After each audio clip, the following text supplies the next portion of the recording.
Live पर देखते हैं आज की कुछ खास खबरें। वाशिम जिले में गणेश मूर्ति खरीदी के लिए बाजारों में भक्तों की उमड़ी भीड़। नगर में आज से 10 दिवसीय गणेशोत्सव प्रारंभ हो रहा है। कोरोना के कारण इस बार सादगी से गणेशोत्सव मनाने की अपील प्रशासन द्वारा की गई है। कोरोना महामारी के कारण इस वर्ष सार्वजनिक गणेशोत्सव में किसी तरह के आयोजन पर पाबंदी है। सार्वजनिक मंडल को 4 फीट व घरों में 2 फीट की गणेश मूर्तियों की स्थापना करने के प्रशासन ने निर्देश दिए हैं।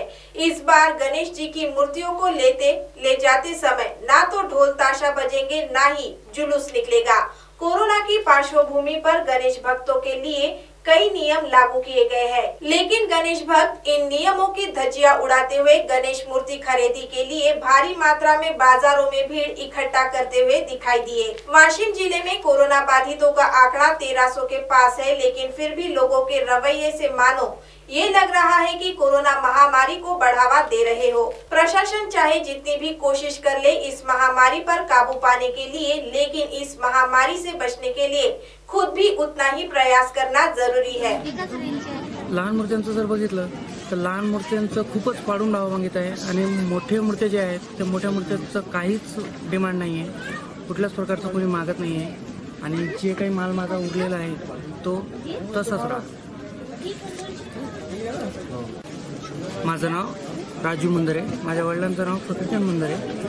आम्ही कुंभार व्यवसाय हे आमचा वडिलोपार्जित आहे। मागील 30 ते 35 वर्षापासून माझे वडीलही काम करतात आणि आम्ही सगळेजण त्याच्यातच राहतो। माझ्या फॅमिलीमध्ये 7 जण आहे आणि या वर्षी जर बघितलं मालाचा रेट एवढाही कमी करून टाकलेला आहे की खूपच, कोरोना पार्श्वभूमीवर सगळ्यात जास्त नुकसान होत आहे। तर याच्यासाठी काहीतरी कुठलं तरी आम्हाला थोडंफार हातभार लागावं असं काही सरकारने निर्णय घ्यायला पाहिजे। आणि मोठ्या लॉकडाऊनमधल्या या बऱ्याच कालावधीनंतर लोकांना बाहेर पडायला मिळाल्यामुळे सगळ्या लोकांच्या चेहऱ्यावर उत्साह आहेच, परंतु सोशल डिस्टन्सिंग किंवा फिजिकल डिस्टन्सिंग पाळावं लागत असल्यामुळे लहान मुलांना पाहिजे त्या प्रमाणात सगळेजण सोबत घेऊन न आल्यामुळे या उत्साहामध्ये मला तरी थोडीशी उणीव जाणवत आहे। म्हणजे गणपतीच्या आगमनाने मात्र बरेच दिवसाचं जे घरामध्ये बसून लोकांच्या मनामध्ये मरगळ आली ती या बाप्पाच्या आगमनाने ती मरगळ निघून जाईल आणि कोरोना सुद्धा या गणेशोत्सवानंतर निघून जाईल अशी अपेक्षा या निमित्तानं सगळ्यांकडून व्यक्त होते आहे। तो वही पहली बार कोरोना महामारी की पार्श्वभूमि पर पूना में विराजमान श्रीमंत दगड़ूशेठ हलवाई गणेश जी की ऑनलाइन आरती होने की जानकारी श्रीमंत दगड़ूशेठ गणपति हलवाई ट्रस्ट कोषाध्यक्ष महेश सूर्यवंशी इन्होंने दी। सर्वप्रथम गणेश चतुर्थी या सर्व गणेश भक्तांना हार्दिक शुभेच्छा।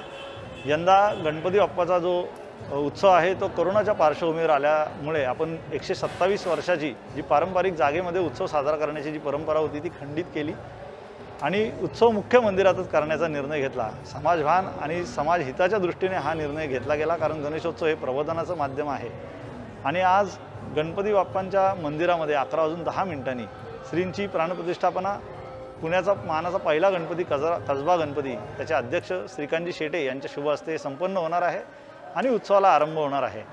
आपण आत्ता पाहत असाल गणपती बाप्पांच्या गाभाऱ्यामध्ये गणपती बाप्पा त्यांच्या परिवारासह आपल्याला आशीर्वाद देण्यासाठी सज्ज आहेत। बाप्पांच्या डाव्या हाताला पिवळ्या साडीमध्ये देवी महासिद्धी उपस्थित आहेत। गणपती बाप्पाच्या उजव्या हाताला आशीर्वाद देण्यासाठी पांढऱ्या साडीमध्ये देवी महाबुद्धी उपस्थित आहेत। बाप्पांचे पुत्र श्री लक्ष आणि श्री लाभ असा संपूर्ण गणेश परिवार आपल्याला आशीर्वाद देण्यासाठी सज्ज झालेला आहे। आम्ही स्वतः विश्वस्त मंडळाने आणि सर्व गणेश मंडळांच्या आमच्या दगडूशेठच्या कार्यकर्त्यांनी असा निर्णय घेतला आहे की आपण प्रतिष्ठापनेनंतर कुणीही 10 दिवस मंदिरामध्ये प्रत्यक्ष दर्शनासाठी बाप्पांच्या येणार नाही आहे। आपण बाहेरूनच लांबून मुखदर्शन घ्यायचं आहे। आपल्या माध्यमातून भाविकांना आम्ही अशी विनंती करतो की त्यांनी देखील गणपती बाप्पाचं प्रत्यक्ष दर्शन न घेता आपण ऑनलाईन दर्शन घ्यावं। प्रतिवर्षी आपण बाप्पांच्या महादर्शनाकरता येत असता, परंतु ह्या वर्षी बाप्पाच आपल्याला दर्शन देण्याकरता ऑनलाईन स्वरूपात आपल्या घरी येतोय। आपण त्याचा लाभ घ्यावा, कृपया गर्दी करू नये।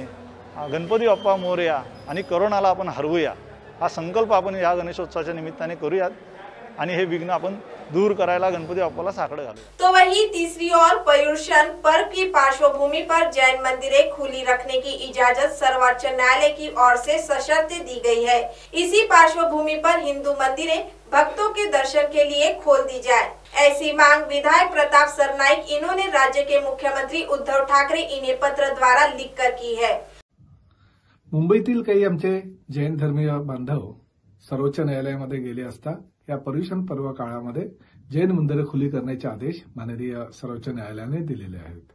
मला कल्पना आहे की मुंबई उच्च न्यायालयामध्ये ह्या संदर्भात जेव्हा याचिकाकर्ते म्हणून त्यांनी याचिका दाखल केली होती, राज्य शासनानं त्यावेळेसच सांगितलं होतं की हिंदूंची इतर मंदिरं तसेच चर्च, मस्जिद, गुरुद्वारा ही सर्व धर्मियांची प्रार्थनास्थळं लॉकडाऊनच्या कार्यकाळामध्ये पूर्णतः बंद असल्याकारणानं आणि त्या दरम्यान जर लोकांनी राज्य शासनाच्या आदेशाचं पालन केलं नाही तरी कोरोनाचा हाहाकार सगळीकडे होऊ शकते, याकरता ती परवानगी देता येणार नाही असं सांगितलं होतं।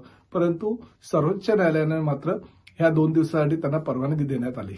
माझी राज्य शासनाला विनंती आहे की सर्वोच्च न्यायालयानं जर 2 दिवसाकरता परवानगी दिलेली आहे तर इतर धर्मियांनी काय गुन्हा केला, त्यांनाही ती परवानगी देणं गरजेचं आहे।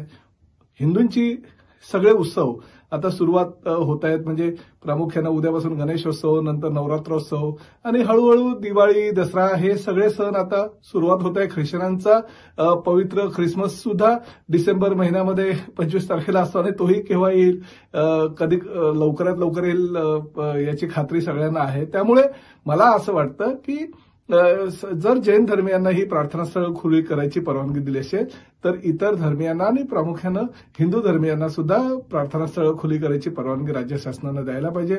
लॉकडाऊनच्या कार्यकाळामध्ये बऱ्याच सर्व धर्मियांनी जेवढं पालन करता येईल तेवढं पालन करून राज्य सरकारला आणि स्थानिक स्वराज्य संस्थांना सहकार्य केलेलं आहे आणि आता वेळ आहे की हळूहळू मॉल्स आपण चालू केले, दुकानं आपण चालू केले, इतर अनेक बाजार आपण चालू केलेले आहे, तर ही पवित्र धार्मिक स्थळं चालू करू द्यायला काही हरकत नाही। आजच मी पत्र राज्य शासनाला दिलेलं आहे आणि त्या पत्राद्वारे राज्य शासनाला विनंती करतो की उद्याच्या गणेशोत्सवाच्या सुरुवातीलाच आपण जर सगळी ही प्रार्थनास्थळं चालू केली तर निश्चितपणे महाराष्ट्रातील आणि प्रामुख्याने देशातील एक वेगळ्या प्रकारचा पायंडा सर्व धर्मियांना ह्या माध्यमातून पडेल आणि जनता आपल्या दिलेल्या निर्णयावर खुश होईल। परत एकदा आपल्या सगळ्यांना गणेशोत्सवाच्या खूप खूप शुभेच्छा। गणपति बप्पा मोरया। अब आप हमारे चैनल को ऐप पर भी देख सकते हैं। प्ले स्टोर में जाकर MNS हिंदी लिखें और ऐप डाउनलोड करें। साथ ही साथ आप हमारे फेसबुक पेज को भी लाइक कर सकते हैं और उन पर भी खबरें देख सकते हैं। लिंक ट्विटर, हाइक और इंस्टाग्राम पर भी आप हमारी खबरें देख सकते हैं। आप हमारे चैनल को यूट्यूब पर भी देख सकते हैं और इसे यूट्यूब पर सब्सक्राइब करना बिल्कुल भी ना भूलें। फिलहाल वक्त हो चला एक ब्रेक का। ब्रेक से लौटने के बाद देश और दुनिया की तमाम बड़ी खबरें देखने के लिए बने रहे MNS न्यूज लाइव के साथ। नमस्कार।